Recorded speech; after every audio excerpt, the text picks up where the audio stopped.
This is episode 158 of Dad Awesome. Happy 3-year birthday. So we are celebrating over here. We're celebrating 3 years. 3 years ago, episode 1 dropped. This ministry started. And if you're watching the video, there was a silence there a moment ago. Many of you are listening through your earbuds. I just threw a handful of confetti all over the place. And we are celebrating here. This is 3 years, and God has done so much more than we expected. You know, episode 1 was the theme, I trust God. We trust God, helping our kids learn to trust God. And this has been a trusting God journey as we have done this adventure of Dad Awesome and seen where it's taken us. And now me being full-time, my family being like, we're all in with fatherhood ministry. So I wanted to say thank you. I threw confetti to celebrate. Confetti's been a part of the celebration at the 1 year, at the 100th episode. And here we are at 3 years that I threw some confetti, and hoping you guys will throw some confetti as well. But today's a little bit different of an episode. I'm going to share 3 ways that you can celebrate with us. We'd love to invite you guys into celebrating with us. And then I'm going to share a segment of an interview where I was interviewed by my college, actually. So I graduated 16 years ago from Bethel University here in the Twin Cities in Minnesota, and their alumni podcast interviewed me on themes of entrepreneurism, on trusting God, on hearing God's voice, on navigating hardships, on chasing passions and dreams. And I believe these layered themes, and I just took about half of the podcast. I'll link the entire interview where I was interviewed, but I think the half that I'm sharing with you, about 22 minutes, is going to be helpful for the dad life, and it's also going to cast a little bit of the history from the last 16 years of what God has done in my life to prepare for trusting Him in this chapter. And my prayers for every one of you listening, that there would be a backstory. I know there already is a backstory, that God is using your backstory to stir up passion within you to chase a vision far bigger than yourselves, and your kids benefit if you do so. And not at all have I had a perfect journey. Not at all have I landed this just right, but I believe I'm a part of a bigger story that God is doing, and you are as well. So let's go into 3 ways that you can help us celebrate. I'd love to invite you guys into celebrating with us. So 3 ways. The first one is throw confetti. Would love to invite you guys to rip up. It took me some old Post-it notes. It took me about 30 seconds to rip up that handful of confetti. Throw confetti with your kids and capture a video, a slow-mo video, or a picture, whatever. Just capture it with your kids. Throw some confetti, and then hashtag, share it on social media, share it on your social stories or an Instagram post or a Facebook hashtag. So hashtag dadawesome, and then link us, our @dadawesome Instagram or /dadawesome podcast on Facebook. Link us in the post, and we're going to give away, we've got socks that we're giving away. Here we go, right here. If you're watching on YouTube, we're giving away Dad Awesome custom socks. So the first way you can celebrate with us is throw confetti, and we are going to mail out our favorite photos or videos. We're going to mail out 3 pairs of our Dad Awesome custom socks. So those are coming your way if you do the first thing. So throw confetti. The second way you can celebrate with us is throw some feedback our way. We would love, at the 3-year mark, we believe the best is yet to come, and that your feedback is going to help Dad Awesome be more awesome. So I'd love to invite you. Would you go to, there's a link in the show notes, or dadawesome.org/feedback. And would you spend a couple minutes, just fill out your feedback, your ideas, how to make this better, ideas for podcast interviews, idea length of the podcast. We want to know who you are, how often you listen, why you listen, what you hope for. We want to make this resource better. Specifically, this survey is around the podcast, not around the ministry at large, but the podcast resource specifically. So dadawesome.org/feedback to fill that out. And we are randomly drawing, if you give us your email address. It can be anonymous, but if you give us your email address, you'll be in the drawing. We're mailing out 3 pairs of socks for filling out that feedback survey. So 3 pairs of socks for throwing confetti. You can find all the details on posting and ideas on how to post to make the ripple effect of your social post for confetti throwing go further and help more dads learn about Dad Awesome. Go to dadawesome.org/confetti. So dadawesome.org/confetti for the first way you throw confetti. The second thing we'd love to invite you into is throw some feedback our way. dadawesome.org/feedback. The third way is throw down some powerful prayers. Would love and appreciate so much if you guys would throw down some powerful prayers. And we have a prayer team, dadawesome.org/pray. join our prayer team. We've got 34, 35 people that are already praying. Our vision is we're praying for 150 people to join the Dad Awesome prayer team. You'll receive an email every 2 to 4 weeks with ways to pray. But man, if you would pray for this ministry, we believe the future of Dad Awesome, the dads who are impacted, you hopefully being one of those dads, is through the power of prayer. 1 Corinthians chapter 2, verse 4 and 5 says, "My message and preaching were not with wise or persuasive words, but with a demonstration of the Spirit's power."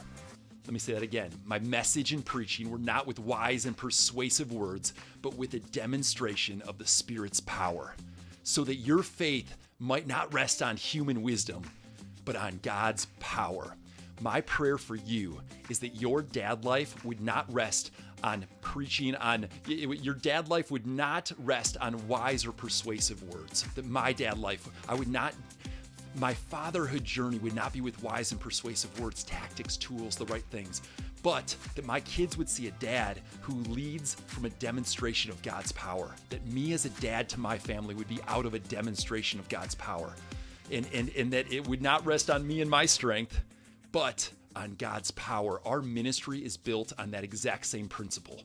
1 Corinthians 2, verse 4 and 5. And our invitation for you is to throw down some powerful prayers. Would you pray that this ministry would be built forward like it's been built the first 3 years on a demonstration of God's power, not by wise or persuasive words or partnerships or strategies and that stuff, but by a demonstration of God's power. And that dads that interact with this ministry would look on and say, that's not human wisdom that built that ministry. It is a move of God. So that's why I'm saying throw down some prayers. So the 3 ways, again, throw some confetti, throw some feedback, and throw down some powerful prayers. Those will be ways you can celebrate our 3-year birthday. We're also, if you join the prayer team, we're going to pick 3 at random of our prayer team and mail them some Dad Awesome socks. So we're going to mail out 9 pairs of Dad Awesome socks. Can't mail all of them out, but we'd love to send some of you guys some of those socks. And maybe by next year, we'll actually have the ability to buy socks if you want to do that and kind of put on those secret socks and know, hey, I'm going to be thankful for the dad life. That's what I do when I put on Dad Awesome socks. I pray, God, thank you. It's secret. Nobody knows I'm wearing it. It's not like a big t-shirt that says Dad Awesome. Thank you that I get to be a dad. Help me to bring a demonstration of your power in how I love my kids. So that's why we give away socks. Throw confetti, throw feedback, throw down some powerful prayers. We're going to skip right now over to an interview where I was interviewed by the Bethel Alumni Podcast. Tell a little bit. I'm going to intersect with my Bethel story 16 years ago, graduating from college, business major. It's going to dive in with a question, a random question, but it helps kind of set up where we're going. We're going to hit themes of entrepreneurism, trusting God, hearing God's voice, brotherhood, friendship, chasing dreams. All is going to come out through this podcast where I was interviewed. So let's go to about 23 minutes of this clip, and then I'll close things out at the end. Where would you typically find yourself at 6 p.m. on any given Tuesday night?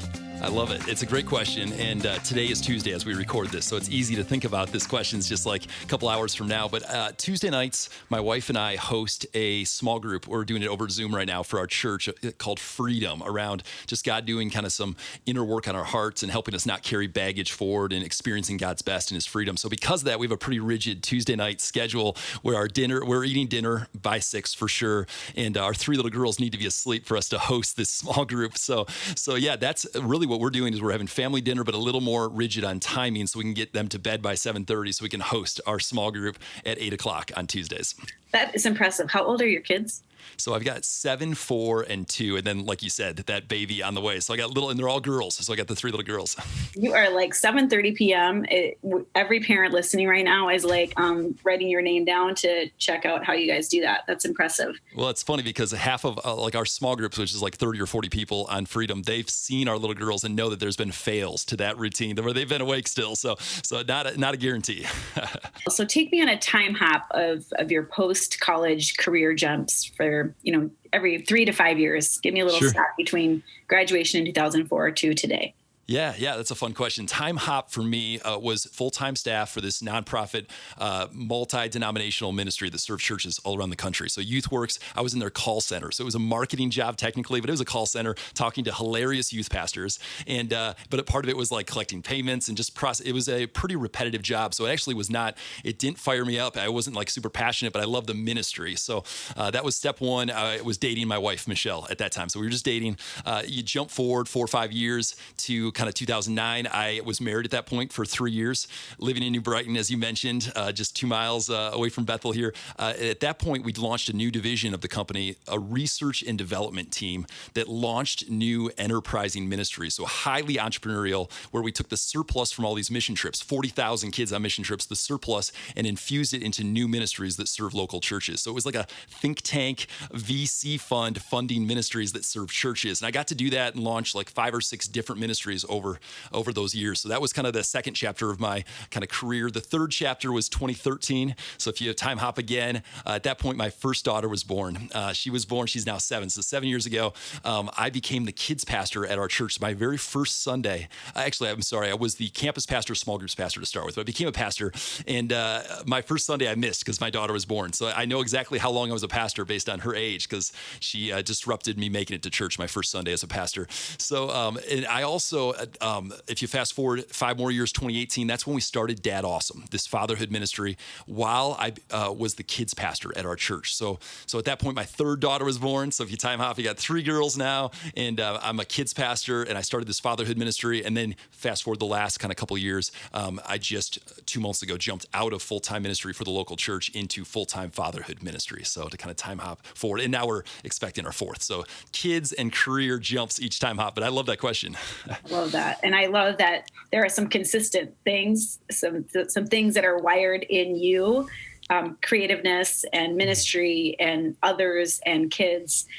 So tell me more about the work of dadAWESOME and Fathers for the Fatherless. It came down to a conversation almost 3 years ago where a buddy was like, how do you stay intentional as a dad? And I realized at that point, I was an intentional dad, but I wasn't being mentored specifically, reading books specifically, listening to podcasts. I wasn't in any small groups around fatherhood. I was kind of growing, but I was putting more intentionality of growth in areas of leadership, in areas of ministry, in areas of just other areas, not fatherhood ministry. So I started researching, how can I learn more? And I found actually that local churches, like the one I was leading in, there wasn't that many ministries helping the local church do fatherhood ministry. Here I am dedicating babies, praying over these dads, these rookie dads, and I had nothing to give them as far as a pathway to intentional fatherhood. And I found the very last verse in the Old Testament, so Malachi 4:6, he will turn the hearts of fathers to their children and the hearts of children to their fathers. And I realized, man, through intentionality and through, in this case, it was launching a podcast, a daily text message, curriculum,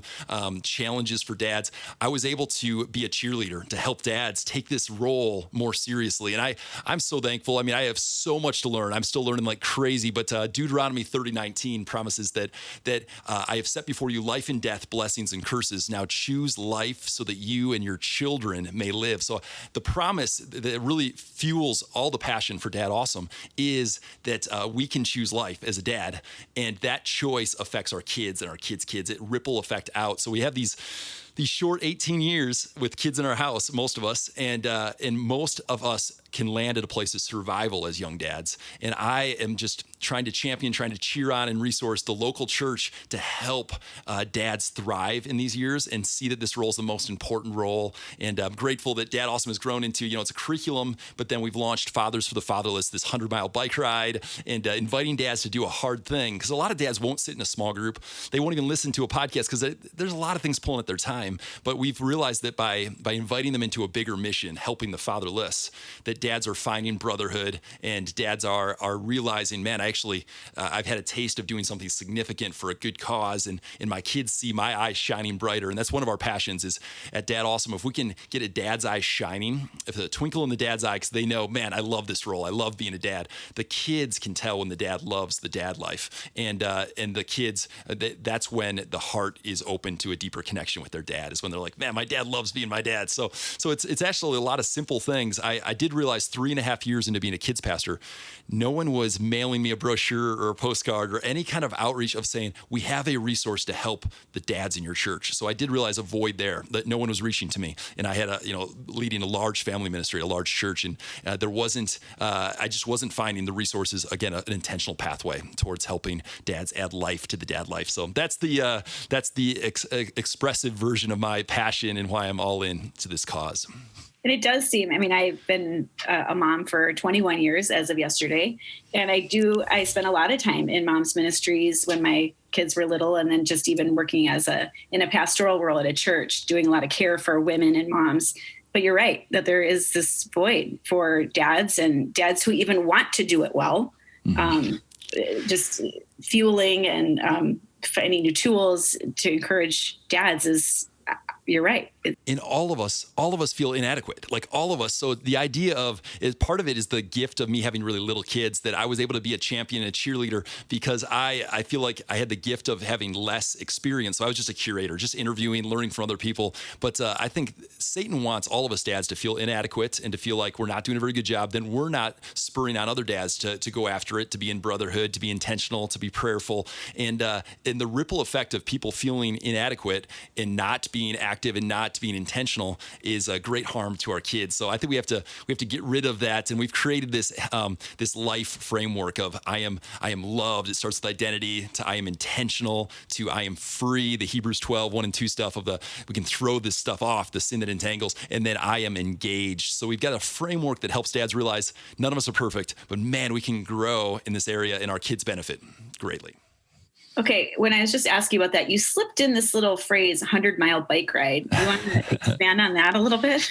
Yeah, it's interesting. Most of us have pain in our past. Most dads experience pain of some sort, either an absent father or a father who maybe brought direct pain, or father who just didn't know what they were doing because they weren't fathered, didn't have a father that was intentional. So we all carry pain into the dad life. And what we realize is by adding intentional pain, by inviting dads to do something hard, in this case, ride 100 miles, in this next year in the Twin Cities, we're going to do a run on Father's Day weekend, June 19th, and then the 100-mile ride on August 28th. So we got these two events happening in the Twin Cities, and we're growing. We're adding about 10 cities around the country where we do these Fathers for the Fatherless events. The run, you don't have to run all 100 miles. It's a relay run. So most dads are going to run 12 and a half miles. But we rally dads to do something hard for kids in a hard place, kids without fathers. So we rally them to use their influence, to use their bank account, and to raise money and awareness around fatherlessness. And in doing so, the dads, they train together, they ride shoulder by shoulder, they sweat, they enter pain, and they actually, their hearts break for the fatherless. We pray over these kids in the orphanage that we support, in the women's shelter here in the Twin Cities. And the gift, this last year, we raised $104,000 for the fatherless this last year.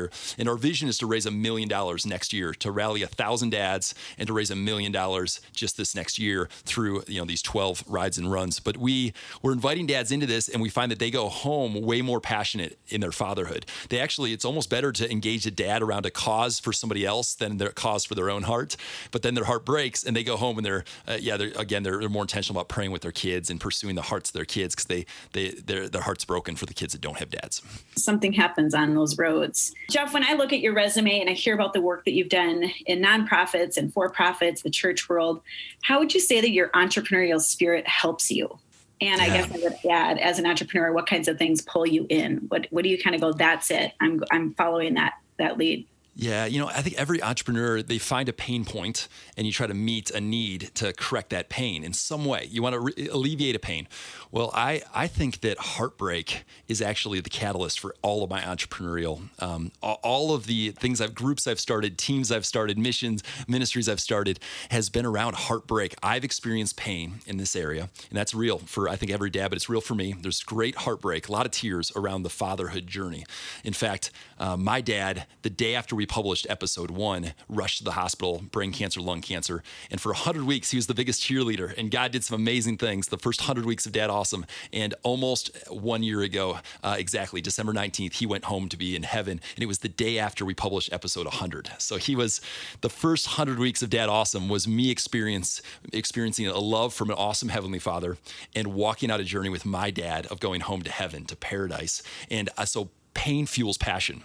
pain absolutely fuels passion. And that is probably the largest, the way that my heart beats is around taking pain, and instead of letting it make me toxic or make me go inward, I want to go outward with it. I want to invite and rally other, in this case, dads, to do something significant to turn that pain into passion and impact. So that's a tender story about your dad. And for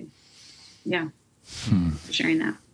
Yeah. Jeff, you began your time in college 20 years ago, and I'm going to guess that you did not have on your vision board anything like the phrase founder and head cheerleader of dadAWESOME anywhere near there. So tell me how you went from the seed of an idea, and as you mentioned, that heartbreak that propelled you to do something, into a making of this work that's a reality and a livelihood for you.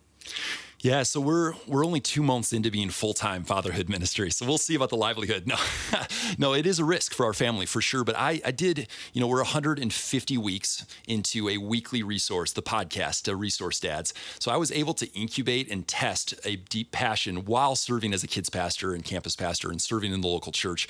And I actually think plantedness in the local church was a huge part of God seeding this vision. And now our church is launching us. They're saying, they're like, you can still be a pastor here. So I'm a volunteer pastor now in my local church. They're seeding with money and resources. And so I think plantedness in the local church was a part of what allowed this to go without a massive risk because of their seed capital they're coming in with, and then all the connections, relationships. And I tested as an entrepreneur, testing that vision without the risk of being all in before you've proven some fruitfulness and proven some traction.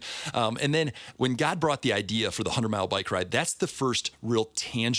There's a fee that dads pay, $150 or $175 for a ride that includes some resourcing and some event. Like, it's a tangible, and we're reaching dads at a much wider spectrum versus dadAWESOME curriculum podcast is reaching pretty intentional dads already that want to amplify that intentionality.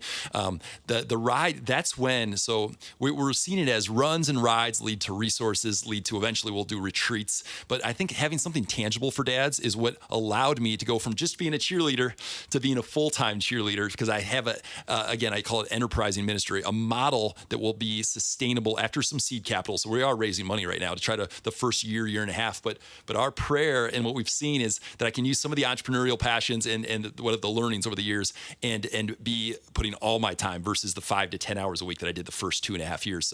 So I'm grateful, and we'll see about the livelihood part that you mentioned. Great. Well, you poured into the local church, and the local church saw the fruit, and now they are being generous in expanding on the ministry that they were doing. So I think that might be a New Testament theology. I think that's right. It is. It is multiplication. I could be wrong, but I think my seminary degree did teach me a few things. So where do you experience some of the frustrations in leadership and entrepreneurial adventures? I mean, there've got to be some rubbing points where you're just like, someone come help, take this. Yeah, I mean, going back to local church, my lead pastors, Pastor Carolyn, Pastor Peter Haas, they were gracious with me because I was an entrepreneur for 7 years, operating in a large church, adding campuses, so my entrepreneurism was a gift, but also, I mean, there's all kinds of tensions there, right? When you're wanting to start the next thing, and the week over week management, I had 6 staff on my team, and I'm trying to manage while the entrepreneurial bug is strong and the passion is beating. So I'd say that is a tension that you have to be aware of, and you need to walk out well. And plantedness in the time of being at the church 15 plus years allowed for maybe a little more grace in some of the entrepreneur who's wanting to charge forward. Now, I would say now that I'm full time, the grind of repetitive tasks. I know what it takes to put the podcast. I don't have a team behind me. It's just like, let's go. I'm in the dad cave right now which is my laundry room, so I can change laundry in between doing podcast interviews. So that is the frustrations with entrepreneurism can be when you're in an organization, but also I think they're going to be now in this new season of I'm not a solopreneur. I have a team of volunteers, right? The wall behind me was not built by me alone. Like, there's a lot of brothers that I'm so grateful that we're with you. We're giving financially, we're giving time, we're volunteering. So grateful that I'm not a solo entrepreneur, but there are absolutely frustrations and kind of leadership rubs, as you mentioned, that I'm learning every day since I'm only kind of 2 months into this new chapter. Well, and it's interesting. You mentioned that while you were in the church and kind of dipping your toe in the full-time entrepreneurial stuff, you had some frustrations, and now that you're full-time in it and the entrepreneurial world, you're still going to have frustrations. So it's just managing, right? I think that's such a good expectation to set for ourselves, that no matter what we're doing, there's always the daily task. Yeah, it's so easy to look rose-colored, like, oh, grass is greener over there, right? And I did feel like I had a pretty good reality stepping in. We'll see. Again, I'm 2 months in, but that this is going to be hard in every chapter, and that's anything significant that I want to be a part of will be hard. So I expect it to be hard, and not to just be like, oh, it's in my sweet spot. My sweet spot is ever-changing, and then God brings new challenges, and then if he answers my prayers, my life becomes harder. That's we've got some pretty big prayers on the 1 year, as I mentioned, $1 million in expansion and growth, and adding babies along the way as a family. And it is an ever, like, hearing God's voice is so necessary. Which will maybe lead me into my next question, which is, how has God met you in the wilderness seasons? I encourage all my friends in this area, and even younger men, younger dads who I get a chance to kind of speak life into. I expect that every 3 to 5 years, a major life crisis is going to come my way. I just expect it. Like, you expect that this is part of the journey. In this world, you will have troubles, but take heart. Let's expect it. And that's been the case for me and my wife. Like, every 3 to 5 years, something massive that has brought us to our knees in prayer. And so what sustained us? The voice of God, as I mentioned a second ago. Like for me, it's monthly prayer days. I take a whole day. I've been doing this for years. Take a whole day and be with God in prayer. I try to get away to, there's a prayer cabin wilderness fellowship, try to get away, extended every quarter, like hearing God's voice. I would never have been a pastor if it wasn't for hearing God's voice. Way too afraid of it. Never thought I'd be a pastor. They put me at the largest campus as the campus pastor, and I'd never been on stage with a microphone in my life. And so it's freaked out.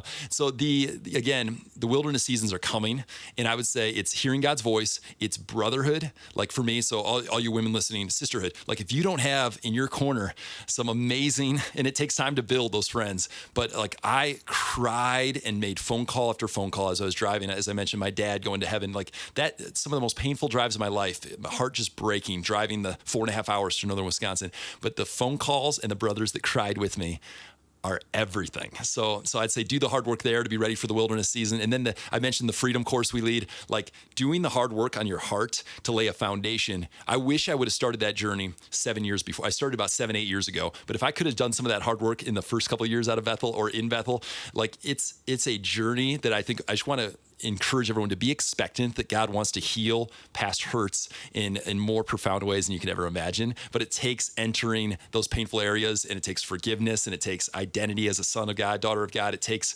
to actually be rid of the baggage that is absolutely all of us carry, but we don't have to carry it forever. So those things helped me in the wilderness seasons. So it sounds like having really good people on your team, and then maybe recycling what you're learning and pouring it. It sounds like that's what you and your wife are doing, are pouring it into other people and helping them experience some of the freedom. I've been meeting with my closest circle of brothers, campfires. We were at last night, 2.5 hours.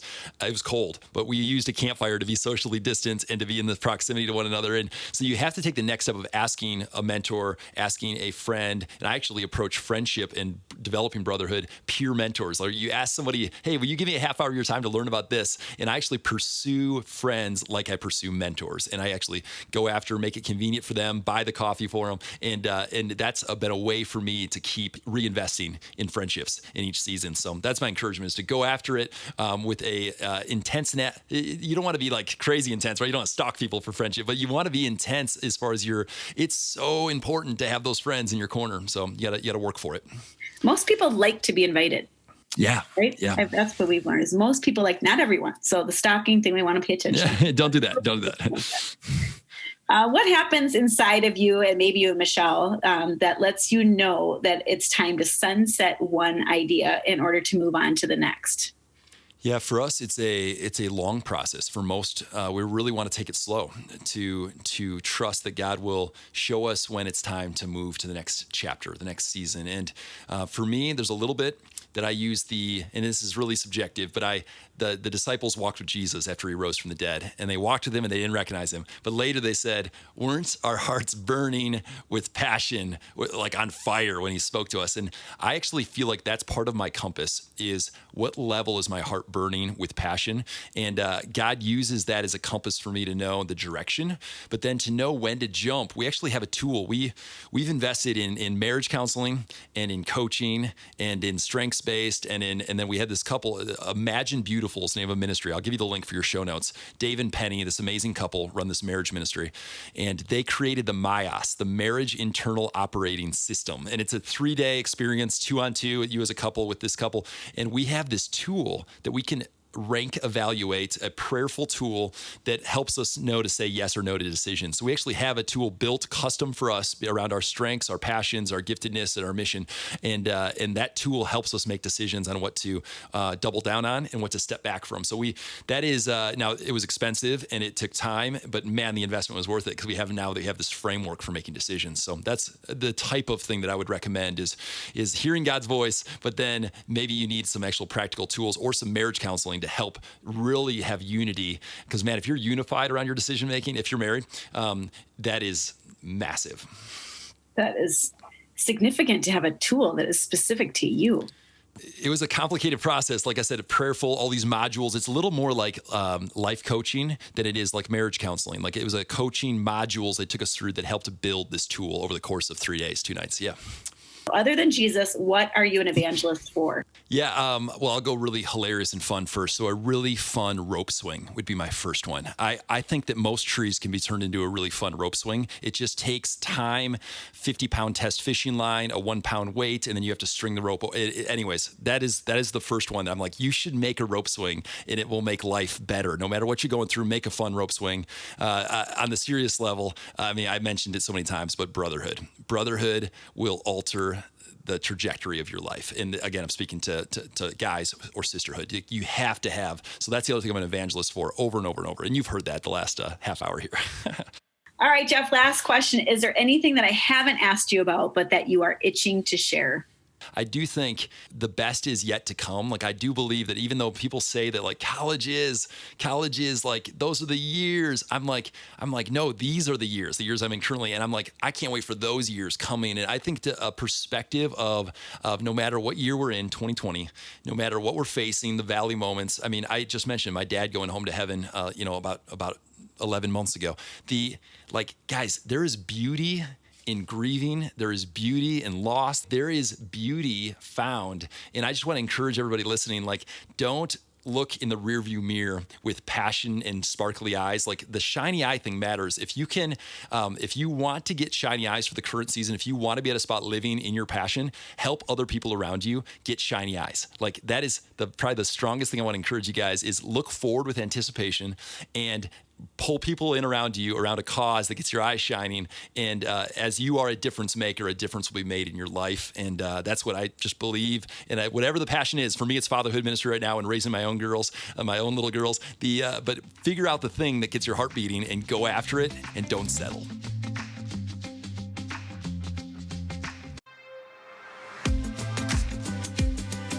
Thank you so much for joining us for episode 158, our 3-year anniversary, 3-year birthday as a ministry, as a podcast. All the episode notes, all the transcripts of what was shared, the action steps, the links, the quotes are all going to be at dadawesome.org/158. So you can find that there. I mentioned on the front end these Dad Awesome socks. I'm holding them up if you're watching on YouTube. We're giving out 9 pairs of these socks. Again, you can throw some feedback our way. You can throw some confetti. And you can throw down some prayers, some powerful prayers. So just go to dadawesome.org/confetti for all the information about posting a photo or video of you guys throwing confetti, #dadawesome. Make sure to link us in your post.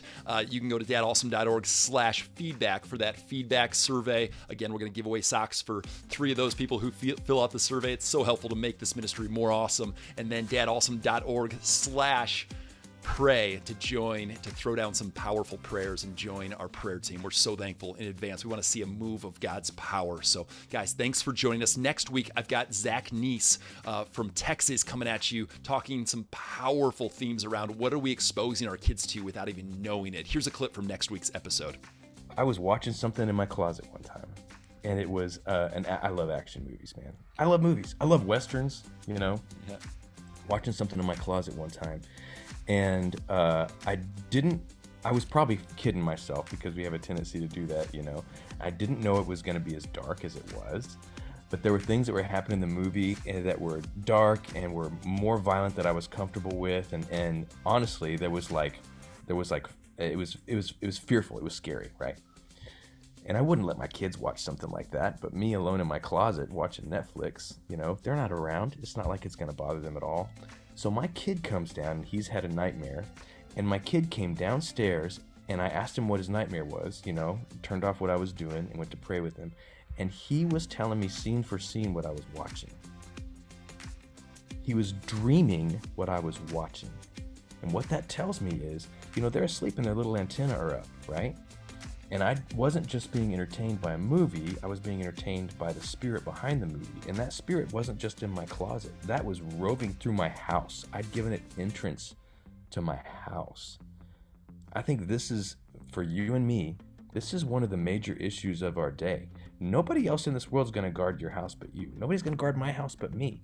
And frankly, I'm not very good at it all the time, so I need Jesus' help. So that conversation's coming at us next week, episode 159. Tune back in. Again, every Thursday morning we drop these episodes both on YouTube and on all the podcast platforms. So thank you for adding life to the dad life. Thank you for listening. Thank you for learning. Thank you for saying, I'm not done growing as a dad. My kids need a dad who is saying, game on. I'm going to press in and connect with your hearts.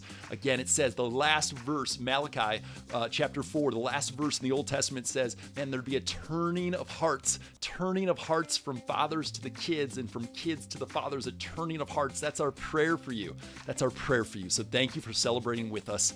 Thank you for being dad awesome.